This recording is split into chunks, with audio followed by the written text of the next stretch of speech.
Good evening, friends. This is the fifth episode of my educative series.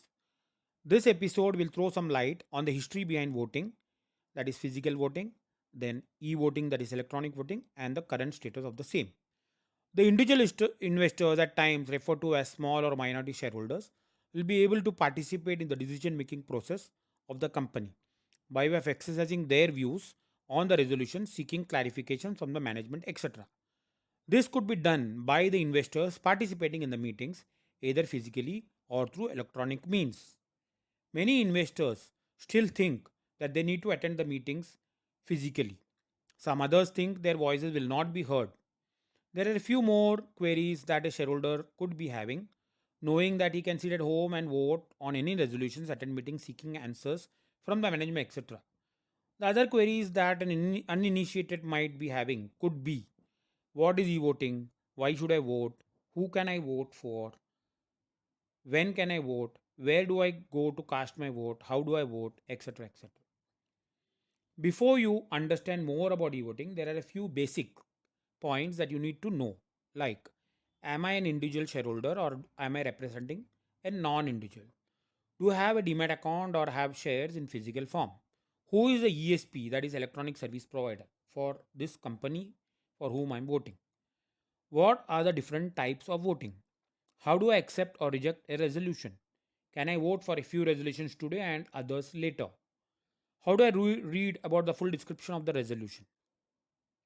What is the voting for? AGM or EGM or postal ballot?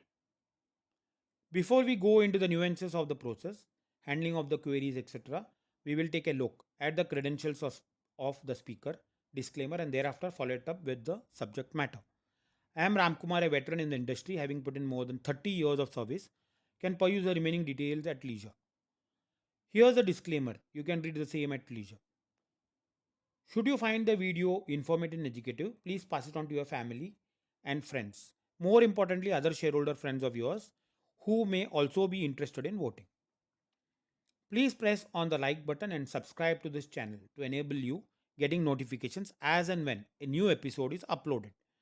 You will typically find episodes of this series put up on the channel late evening every Sunday and Wednesday. The last screen will indicate the subject matter of the next video. Before we get into the detailing of the e-voting as it is practiced in India, we will run you through the history of how we have reached this stage. Initially, we had physical meetings where the companies had to arrange for meeting halls or rooms and also snacks for the shareholders attending the meetings. The shareholders were expected to attend the meetings physically, initially in one town or city and thereafter extended to top 4 or 5 towns or cities for certain listed companies. We also had postal ballot where for certain urgent decisions the company used to seek votes from the shareholders by post, hence referred to as postal ballot. Then we had electronic voting as an option from 2009 onwards. The electronic voting was made mandatory later. Suddenly, COVID hit us hard, disallowing any kind of social contact, etc.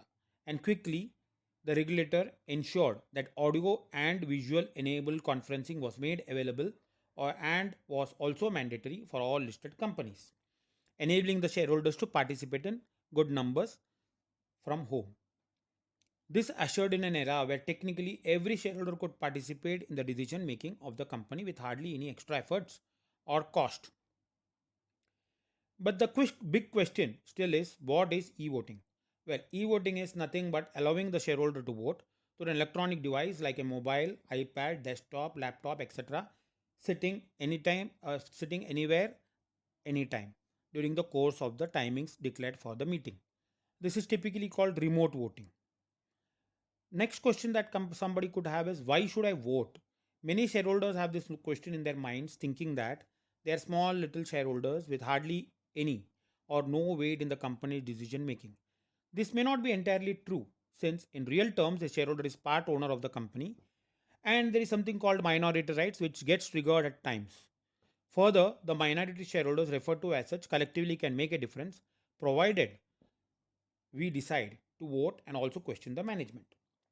But how do we do the questioning? We will get the answers to this as we go along. But who can vote? Can somebody who's walking on the street just enter some meeting room and vote? No, normally no, unless he's a shareholder of the company. But how do we know who you are the shareholder of the company or is eligible to vote? To qualify, you need to hold shares of the company as on the record date, so declared for the postal ballot or meeting. Any shareholder, whether individual or non-individual, can vote. The method of voting for the categories are, however, different. Before this, you need to ensure a few checks to identify yourself as the right shareholder, like entering Demat account number, PAN or password, OTP, that is one time password, etc. Once done successfully, you will be able to see and thereafter select for which resolution you wish to vote and for which company you wish to vote or attend the meetings, that is AGM or EGM. What is the voting schedule would be the next thing in your mind. First, you need to find out what type of voting is in the offing. Is it a postal ballot, annual general meeting, or extraordinary general meeting? The postal ballot generally lasts for about a month. The AGM and EGM remote voting lasts for about 3 days. The timings from start of business hours of first day till close of business hours of the last day. In the interim, the voting is allowed 24 by 7. This type of electronic voting is called remote voting. In the case of EGMs or EGMs, you have the remote voting session followed by the meetings with the management. Here we have something called as venue voting, that is voting at the venue or using remote during the meeting. In the case of venue voting, it is fairly clear that the voting needs to be done while the meeting is in progress or soon thereafter. In the case of remote voting, you can vote from anywhere and anytime within the prescribed timing specified. As you can vote sitting in a forest or enjoying in a beach, etc. This is depicted here by way of these small photos. This would of course be easy and possible if you have good internet connectivity in those places. You need to first identify if you have hold shares in physical form or electronic form. If it is held in demat form or electronic form, you will need to be required to go to either CDSL or NSDL website depending on where you hold the demat account.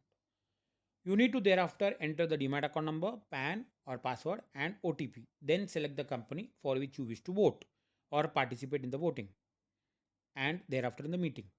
The system then directs you to the website of the ESP, that is eVoting Service Provider.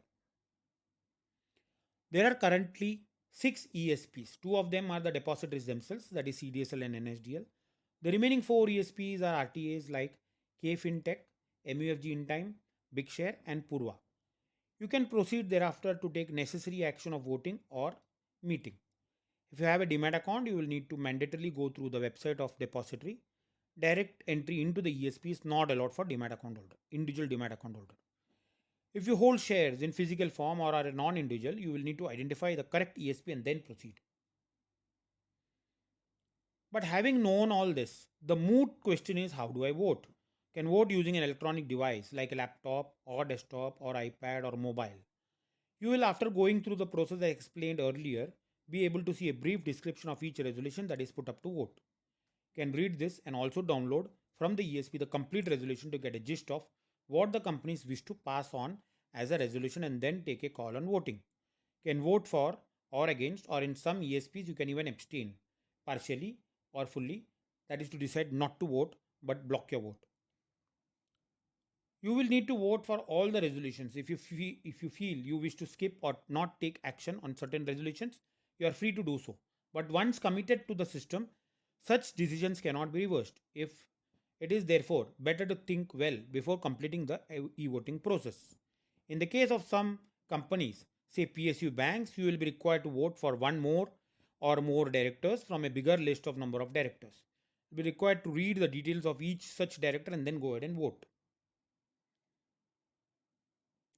There are a few other entities who are important in the process of e-voting but do not play a role uh, in the process as we spoke till now, but their role comes towards the end of the process.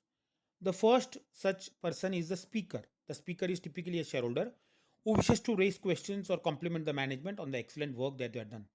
This is possible during the AGM or EGM, either through the electronic medium or in person if attending the meeting. For this, the shareholder needs to record his name as a possible speaker with the company secretary of the company within the date and time specified. Second entity is an analyst. These analysts are also called shareholder advisory services. who will give an explanation on the pros and cons of each resolution and advise on whether to vote for or against. In some ESPs, these reasoning or advice is available for selection before voting.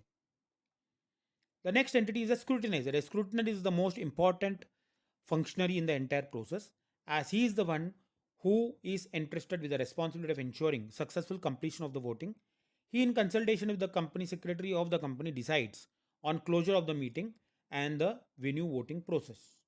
Thereafter, they make a report, total votes for, voted against, etc., for each resolution.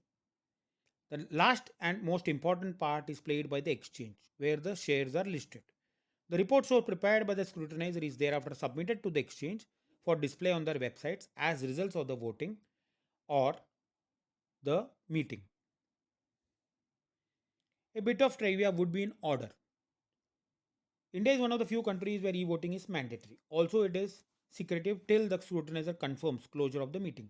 Hence, the management would be waiting with bated breath till the results are compiled by the scrutinizer for each resolution.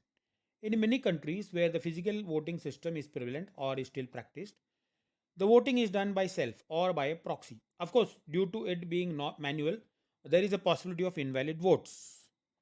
In many countries, they follow a concept of omnibus accounts, which means the demat account equivalent held by the shareholder would be known only to the broker. The depository would know the total votes under control by each of the brokers. In case of e-voting as practiced in India, invalid votes are nay impossible to cast as the system controls the voting behavior of the shareholder, disallowing any error of omission. We trust you have understood the basics of e-voting. In fact, up to September, we have the AGM season.